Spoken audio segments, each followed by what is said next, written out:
A vida do CLT não é nem um pouco fácil e haveria espaço nela para a literatura? Eu sou Douglas Heraldo, do blog Listas Literárias, e já já te conto essa história.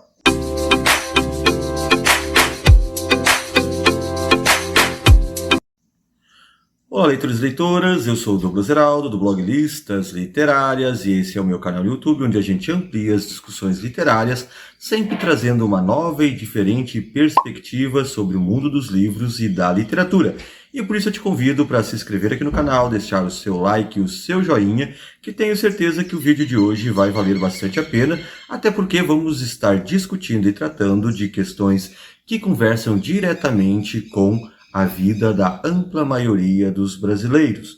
Por isso aí, não deixe de se inscrever aqui no canal, deixar o seu like e o seu joinha, porque vamos falar sobre a difícil vida do CLT e também a sua relação com a literatura. Então, bora lá! Não tem como fugir do assunto. A internet está tomada por discussões relacionadas à CLT, e especialmente a uma chuvarada de memes que debocham, criticam ou questionam a consolidação das leis do trabalho, em grande parte memes que vão tratar de uma visão neoliberal, focando sempre na ideia do tal empreendedorismo, na tal ideia da meritocracia, entre outras coisas. Mas o vídeo de hoje não é em si para discutir se a CLT vale ou não a pena. Aliás, a nossa dica, a nossa sugestão, que é interessante para cada trabalhador e trabalhadora, dar uma analisada no próprio processo histórico da construção da CLT, que em alguma medida talvez a gente toque nesse vídeo, mas também não é para fazer um próprio elogio da CLT, não é essa a intenção do vídeo, não vamos fazer aqui uma defesa da CLT em si, mas considerando sim de que ela é o principal mecanismo de proteção aos direitos básicos do trabalhador, que ela é historicamente um conjunto de leis que vinha trabalhando essa defesa do trabalhador com seguridade social, entre tantas outras coisas, mas não vamos nos lembrar que a nossa CLT foi deturpada, rasgada e quase jogada toda ao lixo com a tal da reforma trabalhista, se não me engano, de 2017, daquela excrescência que foi o Michel Temer e todo o golpe que representou ali. Então é difícil a gente pensar hoje o que restou da CLT em seus termos originais, né? Mas a discussão aqui é muito basicamente porque quem acompanha a internet, quem observa a discussão na internet, sabe que há duas narrativas muito fortes em relação à consolidação das leis do trabalho, mas especialmente ganhando muita força aquela que, inclusive, tem gerado um olhar negativo àquele trabalhador, àquela trabalhadora que vive sob o regime da carteira de trabalho, especialmente dando conta das péssimas condições de trabalho. E aqui a gente não vai discutir isso, porque você sabe que um dos grandes problemas, apesar que muitos colocam que as pessoas não procuram trabalho pelo Bolsa Família ou por qualquer outra coisa, na verdade está bem longe disso, né? As pessoas não têm procurado emprego porque, em grande parte, as ofertas de salários e de condições de trabalho são miseráveis, né? E mesmo dentro da CLT, hoje a proteção não é tão plena quanto já foi.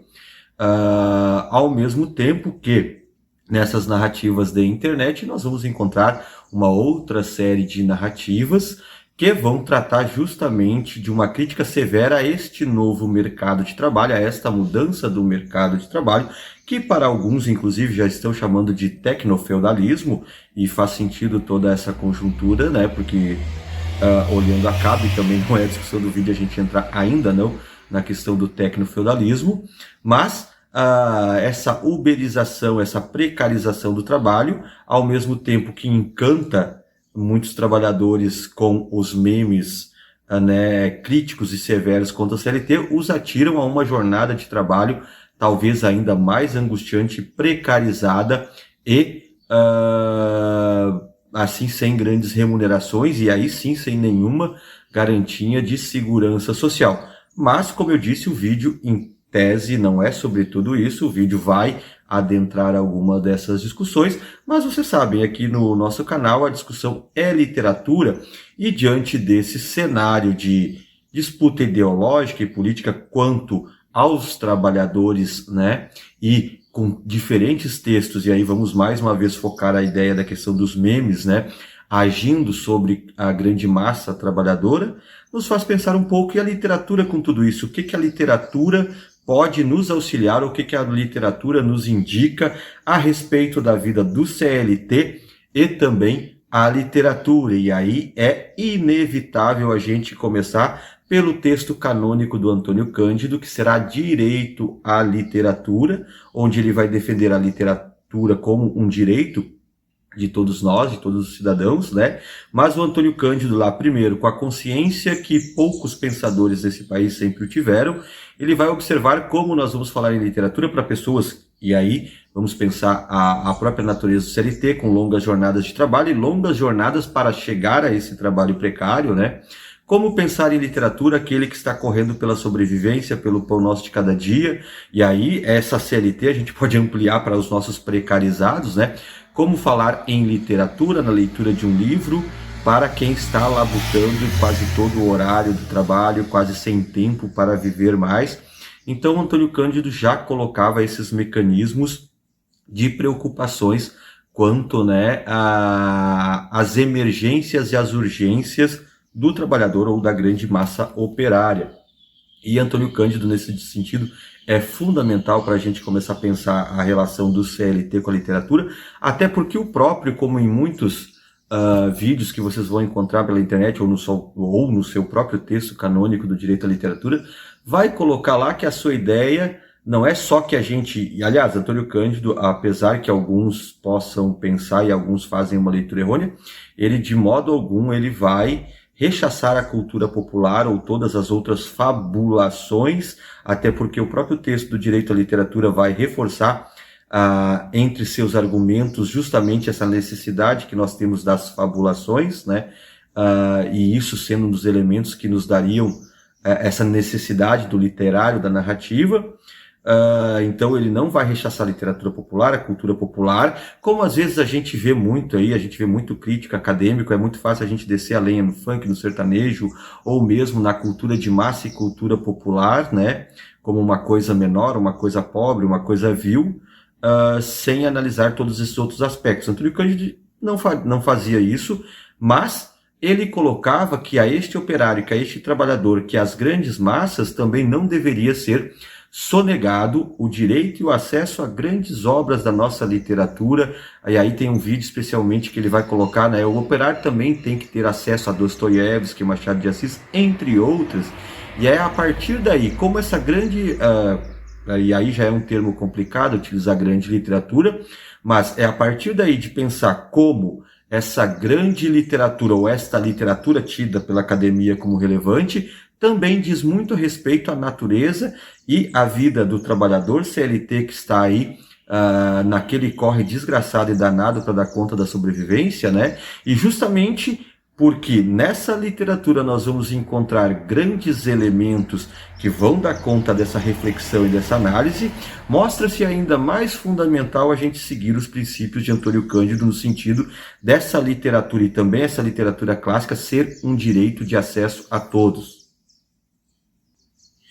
E assim, no vídeo de hoje, eu vou discutir, talvez como base, duas obras que poderiam pensar a gente, ou que poderiam fazer a gente pensar nessa relação do CLT com a literatura e também o quão importante essa massa de operários e operárias adentrarem essa leitura literária, começando por aquele clássico que todo mundo vai falar sobre não só a solidão humana, não só sobre a irrupção do surreal nas nossas vidas, né, mas que é visto muito dentro dessa lógica anticapitalista, antissistêmica, de mostrar como o indivíduo acaba se resumindo a um inseto, a um animal, diante a esse sistema de opressão e esse sistema de cobranças, né? E, aliás, as duas obras que eu vou utilizar aqui, é importante dizer, são obras que vão retratar a vida de dois trabalhadores, né? Duas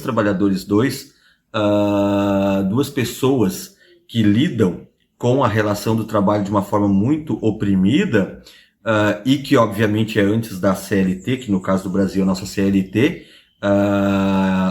ocorre em 1943, ali sobre o governo de Getúlio Vargas, e que é um avanço significativo para as relações de trabalho e também para as relações de segurança social, de seguridade social dos trabalhadores. E a CLT, é importante a gente pensar, vai vivenciar diferentes momentos e contextos históricos e sociais do nosso país, desde 43, quando ela foi criada.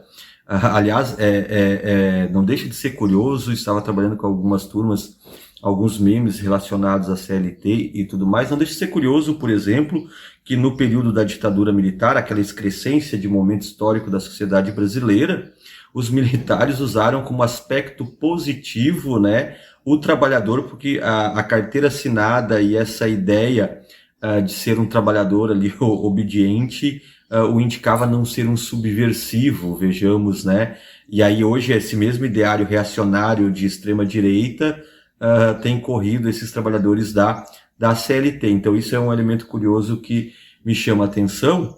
Mas voltando aqui então a essa narrativa, que embora seja da década de 30, vai nos dar uma visão interessante, crítica e de análise da vida do trabalhador, e aqui trabalhador das mais diferentes classes, né? Apesar do Gregor Samsa, que é o protagonista deste conto, novela, que é a Metamorfose, ser um caixeiro viajante, um homem do comércio, um empregado do comércio, né, vai dizer aí com a vida de muitos e muitos trabalhadores, até da gente mesmo. Eu, enquanto professor, já me recriminei por sentir que precisava trabalhar mais do que estava trabalhando, ou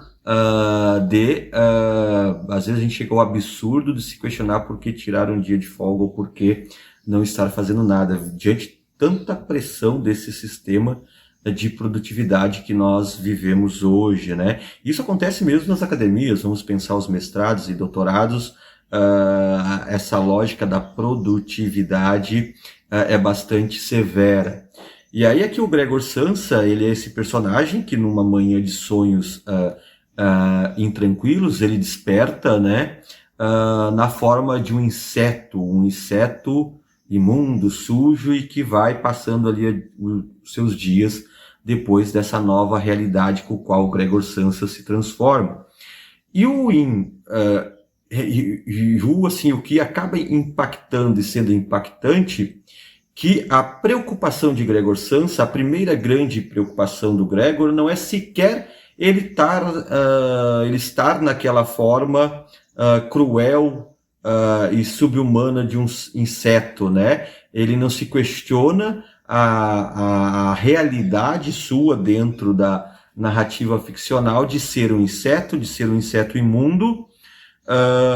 E o que lhe vem primeiro à mente é justamente o medo dos dias de trabalhos perdidos. É justamente a questão de não poder trabalhar, não poder contribuir também para o sustento da sua família. Aliás, é um texto que vai, ao seu final, ser ainda mais, eu não vou falar instigador, mas mais ainda assustador, no sentido de que a alegria daquela família ao se livrar do peso que era este inseto, o Gregor, né, mostra a solidão do indivíduo de uma maneira tão plena, ele rapidamente sendo esquecido, né, e a sua partida sendo celebrada por não mais atrapalhar a família. Mas voltando ao fato aqui, Gregor Samsa, quando desperta enquanto um inseto, tem como preocupação os seus dias de trabalho. O empregador depois também volta-o a pressionar, fazendo uma visita, porque o trabalhador, nesse caso, não teria direito sequer de adoecer. Aliás, se Gregor Samsa fosse um trabalhador brasileiro, pós-1943, com a sua carteirinha assinada, um vendedor de alguma empresa, vejamos que ao menos ele teria o direito de entrar com auxílio saúde e ter tempo para cuidar dela, da sua saúde, ou até mesmo uma aposentadoria. Isso vale aí para você pensar. Não estou dizendo que a CLT é mil maravilha, mas Gregor Samsa, e assim como outro exemplo que vamos trazer aqui, são trabalhadores antes desse período da CLT aqui no Brasil. São representações de pessoas cuja única experiência de vida é o trabalho, cujo único objetivo de vida para ele e para os seus tem que ser trabalhar para sobreviver, né? Por isso, tamanho o susto e tamanha a preocupação de Gregor Samsa quando se descobre enquanto inseto. Ele não poderia mais ser alguém produtivo, ele não poderia mais vender as suas coisas, ele não mais teria um trabalho, né? E aqui o detalhe interessante que a situação de Gregor Samsa e do outro exemplo que logo mais traremos aqui, e aí um exemplo da literatura brasileira, são trabalhadores que não têm qualquer possibilidade de segurança existencial, ou trabalha ou morre enquanto identidade, ou trabalha ou deixa de ser um ser humano. E é mais ou menos isso que vai acontecendo com o Gregor Samsa, cada vez mais sendo animalizado pelo processo de se tornar nesse inseto a viver num cubículo claustrofóbico, né? E aí as alegorias são tantas para vocês imaginarem, né? Mas pensem na tristeza de vida de um indivíduo cuja única preocupação tenha que ser levantar-se para trabalhar, né? Certamente o empregador de Gregor Samsa não tinha essa preocupação, porque provavelmente ele contratou outro depois, porque provavelmente, né, ele tinha o seu tempo de folga, mas Gregor Samsa não, ele tinha que ter essa preocupação em sustentar a si, a família, e a única coisa que o dizia ser um ser humano era o trabalho que exercia. A partir de que não havia mais essa possibilidade, a partir de que isto lhe era uma inviabilidade, ele perde o caráter de humanidade, né? E não à toa, se a gente for pensar o Gregor Samsa, e aí focando por que a literatura e a CLT ou o não CLT poderiam conversar muito bem, eu pergunto para vocês, qual a diferença de um Gregor Samsa entre um motorista de aplicativo ou entregador de aplicativo de hoje, nestas relações que muitos têm chamado de técnico-feudalismo, né? Qual seria? Será que um entregador de moto, será que um motorista de Uber, virando um inseto na manhã seguinte, qual seria a grande preocupação dele? Não haveria mais nada, não haveria o recurso. Então vejamos que o século XXI nos leva novamente dentro dessa narrativa neoliberal de meritocracia e empreendedorismo ao fato de que essas pessoas estão muito mais próximas desse Gregor Samsa do que um trabalhador com recursos e qualquer segurança social. O mesmo acontece aqui com o nosso outro exemplo de narrativa que a gente traz para este vídeo para pensar o universo CLT, que é o Vidas Secas do Graciliano Ramos. E para quem não leu o Vidas Secas ainda do Graciliano Ramos, lembrando que aqui no canal tem capítulo por capítulo desta grande obra da nossa literatura nacional, então você pode dar uma olhadinha aqui nos vídeos. Mas o Fabiano, que é o protagonista de Vidas Secas, isso é um romance que trata ali da década de 30 também, a gente está falando dos romances de 30, né? Fabiano, ele é um trabalhador rural que vive de fazenda em fazenda com os seus acertos e tudo mais, e que é um sobrevivente, né? Ele é um pobre diabo que trabalha de manhã para viver de noite. E um detalhe muito curioso é que nessa vivência do Fabiano, na sua vida como trabalhador, aliás, o ridículo é que a gente, em pleno século XXI, por fazendas, aliás, a gente tem retornado cada vez mais a esse período aqui. O que não faltam são noticiários de trabalhos análogos à escravidão, entre outras coisas, né?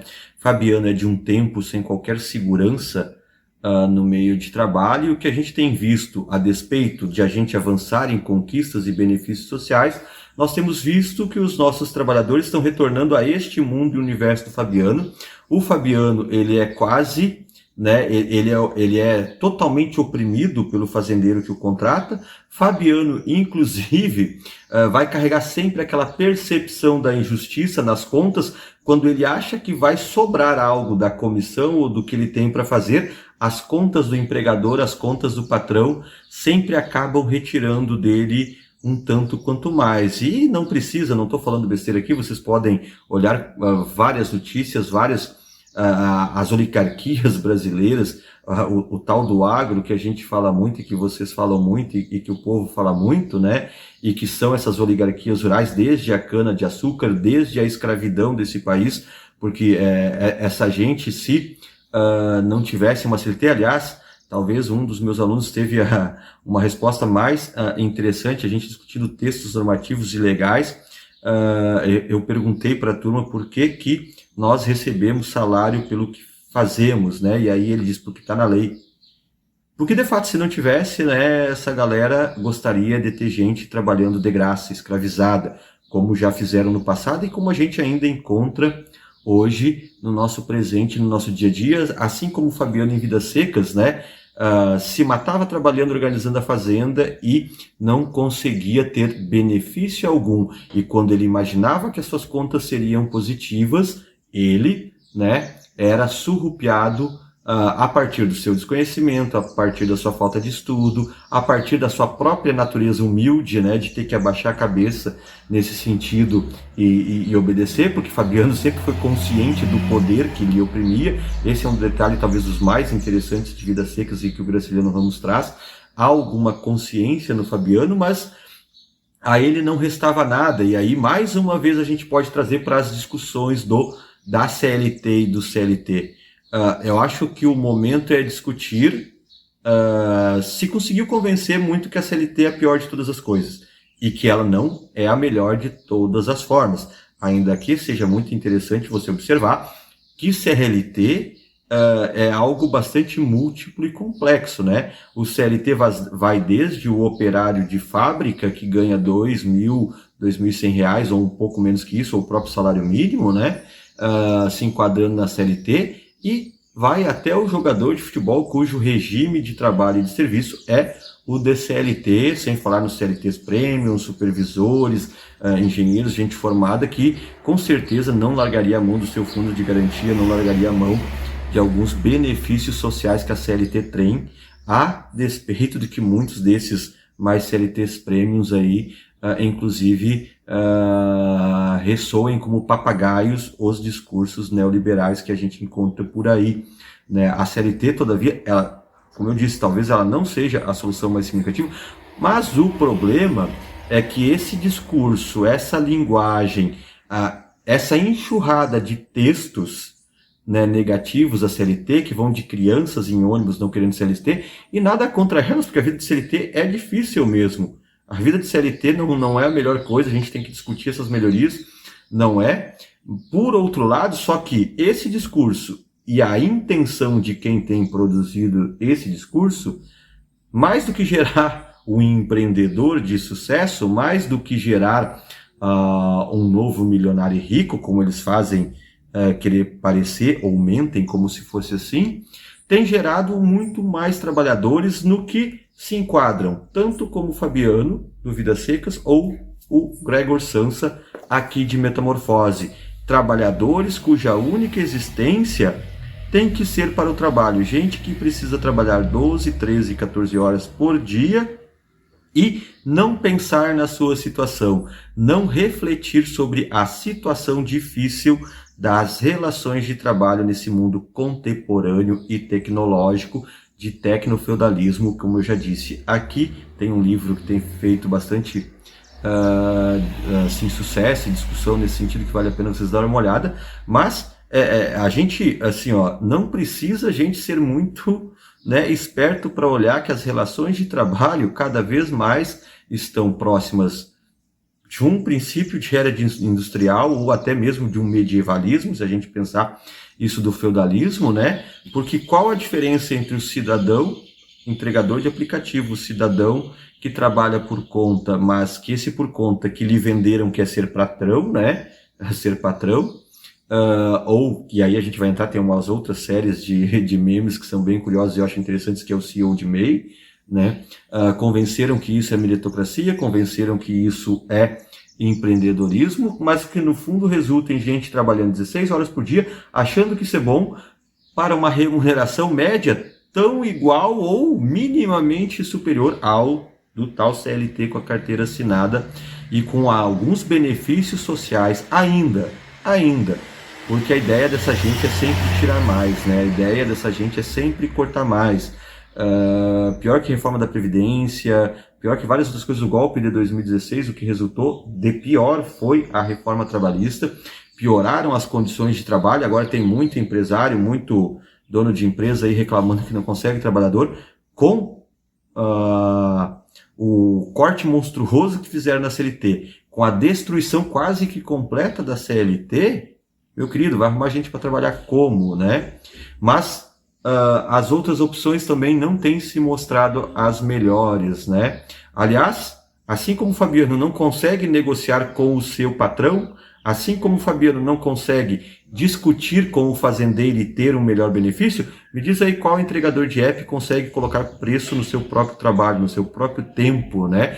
Porque, em última instância, vocês sabem, e todos nós sabemos, que nós não vendemos mão de obra, nós não vendemos nossas capacidades cognitivas e intelectuais, nossa inteligência. O que nós vendemos para essa gente toda trabalhando é tempo, né? E quanto mais tempo essa gente nos tira, melhor. Aliás, já se tem outro vídeo aqui, deste mesmo livro que eu vou falar, que é uma ótima pedida se você quer dar uma olhada sobre essa natureza do tempo e a relação do trabalho, que é um filme com Justin Timberlake, me fugiu o título do filme, eu vou pesquisar e talvez colocar aqui no vídeo depois, né? Em que eles têm lá o reloginho do tempo, e o tempo é sempre sonegado da gente e trabalhando mais. Porque as elites, aquele 1% que domina tudo isso, o que não lhe falta é tempo, tá? O que não lhe falta é tempo. Já enquanto nós, CLTs e trabalhadores de modo geral, o que nos tiram é tempo. Esse livro aqui é uma outra dica para você pensar a relação CLT e o tempo, né? A relação de trabalho e o tempo, né? Para a gente entender um pouco a natureza do tempo e como nos tiram o tempo de muitas formas e formas gratuitas. Mas, enfim, tá. E tudo isso, Douglas, onde você quer chegar com tudo isso? Onde você quer chegar com essa relação com a literatura e o CLT?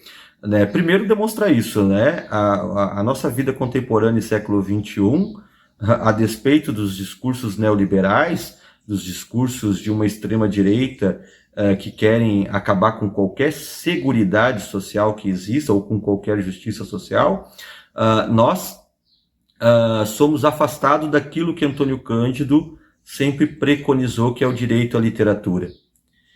E aí, aliás, antes de eu fazer esse encerramento, outro autor, e talvez um autor norte-americano, que você tenha que ler e que vai dar um pouco a realidade do mercado de trabalho, aqueles desgraçados lá, aqueles norte-americanos, são uns filhos da mãe, porque eles estão convencendo vocês que a vida é se alimentar enquanto trabalha, que você não para sequer para se alimentar. E aí não estou inventando nada, você pode olhar qualquer brasileiro que tenha canal de YouTube, que trabalha nos Estados Unidos, os caras não conseguem nem parar para almoçar.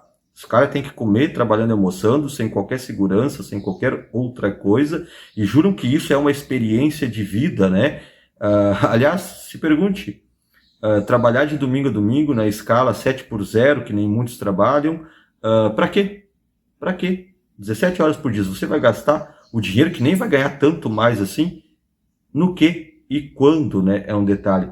Mas esses norte-americanos aí que é uma cultura pífia, né? São os biltres, e tem gente que acha, assim, a gente pegou uma mania de puxar saco de norte-americano, que não sei como, né? Mas, enfim, eles têm uma cultura péssima, seus estudantes mal conhecem geografia básica, a classe média deles, que é a classe média Homer Simpsons, e se você não entendeu ainda, Homer Simpsons é uma piada sobre o norte-americano. Ele não é um elogio, não é nada, ele é uma piada, e talvez por a gente ter várias deficiências na educação, muita gente não entendeu que aquilo é uma piada, é uma sátira daquela existência, né? Mas o norte-americano Homer Simpsons acha que aquilo e que a sua vida é um modelo de vida, mas tem um camarada que talvez traga um olhar mais crítico a essa vida de lá, sem CLT, né? Porque para um norte-americano ou para um brasileiro patriota da bandeira listrada branca e vermelha, CLT e 13º é uma vergonha nacional. Meu, como que a gente chega nesse ponto? Eu já vi vídeo de gente falando que o problema do Brasil é o 13º, que na verdade não tem nem nada de benefício, é para pagar a quebra de dias que você trabalha, o seu ignorante, né? O pessoal não sabe as coisas, esse é um problema. Mas a literatura norte-americana, que geralmente é ruim, mas esse camarada é bom, que você pode ler para ver a questão desse trabalhador médio, que é o Bukowski, né? Bukowski tem uma leitura bem particular desse trabalhador ferrado norte-americano. O próprio Clube da Luta, que eu talvez já tenha falado em algum vídeo, que trata desse trabalhador médio lá, também de uma maneira interessante. Mas, enfim, a gente tem vários exemplos sem CLT e exemplos com CLT. Mas a relação principal com a literatura, que nós lendo os livros, nós lendo literatura e lendo literatura de alta qualidade como Kafka, como Graciliano Ramos, a gente chega talvez naquilo que o Antônio Cândido pensasse quando defendesse o direito à literatura. A gente pode parar para pensar sobre a nossa situação, por mais crítica que a situação seja. E mais importante que isso, a gente consegue, a partir dessa aproximação com a literatura, entender o que está por trás dos diferentes discursos que circulam entre nós. E talvez se evitasse que tivesse tanta gente caindo no golpe narrativo que tem destruído a questão da CLT, que tem arrebentado com a imagem do trabalhador e da trabalhadora brasileira por ter a sua carteira assinada. Tem coisas muito piores do que ser CLT. Você poderia ser um político corrupto, você poderia ser um empresário que adora corromper político e parece que é só o político que é corrupto. Você poderia ser desse tipo de camarada, mas não. Na CLT, né, que tem os seus defeitos e seus problemas, e a gente sabe que constituímos uma grande massa de trabalhadores, e a gente precisa de segurança e também a gente precisa de seguridade social. Mas nos convenceram de que não, ou convenceram grande parte desses trabalhadores que hoje passam 14, 15 horas por dia sem ver filhos, sem ver familiares, para tentar a sobrevivência do dia a dia. Inclusive, alguns seguem contentes por jurarem que são seus próprios patrões. Alguns seguem contentes por se verem como empreendedores. Se fôssemos um país de leitores, seria muito mais difícil enganar a nossa gente como enganam dessa forma descarada. Por isso que Antônio Cândido vai sempre reforçar essa questão do acesso à literatura. E, aliás, não à toa que afastar as camadas simples e humildes da literatura, ela não é um problema social e econômico. Ela é um projeto ideológico político que há tempo circula nesse país. Porque a literatura, em sua capacidade de analisar e entender o mundo, também tem essa capacidade de nos abrir os olhos. Quer dizer, quando a gente quer despertar e abrir os olhos. Enfim, eu sou o Douglas Heraldo, do blog Listas Literárias, esse é o meu canal no YouTube. Espero que você tenha gostado deste papo sobre CLT e literatura. Saibam todos nós que a literatura, né, é uma ferramenta de luta importante, por isso ela se constitui um direito, e que você vai encontrar na literatura e em grandes obras da literatura mundial excelentes exemplos para pensar a nossa condição de existência e de vida, inclusive para não cair nos discursos baratos, seja pró ou contra a CLT.